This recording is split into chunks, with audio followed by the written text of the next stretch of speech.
សិល្បៈនៃការចែករំលែកអ្នកដឹងទេជីវិតមនុស្សយើងម្នាក់មានការវិភាគមិនដូចគ្នាទេមិត្តភ័ក្តិរបស់អ្នកខ្លះអាចនឹងជោគជ័យតាំងពីអាយុ20ឆ្នាំខណៈអ្នកខ្លះទៀតទើបតែរកឃើញខ្លួនឯងនៅអាយុ40ឆ្នាំប៉ុន្តែវាមិនមែនមានន័យថាអ្នកដែលដើរមុនគឺជាអ្នកឈ្នះហើយអ្នកដែលដើរក្រោយគឺជាអ្នកចាញ់នោះទេផ្កាឈូករ័ត្នវាមិនដែលរីកនៅពេលយប់នោះទេ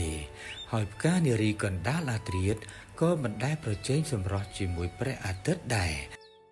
ពួកវាគ្រាន់តែរីកនៅពេលវេលាដែលត្រឹមត្រូវរបស់ពួកវារៀងខ្លួន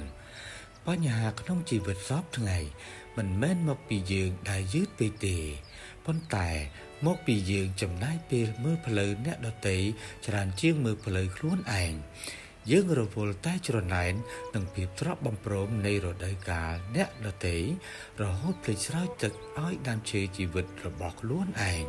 ចែករំលែកទៅក្តីស្រឡាញ់ KLK Live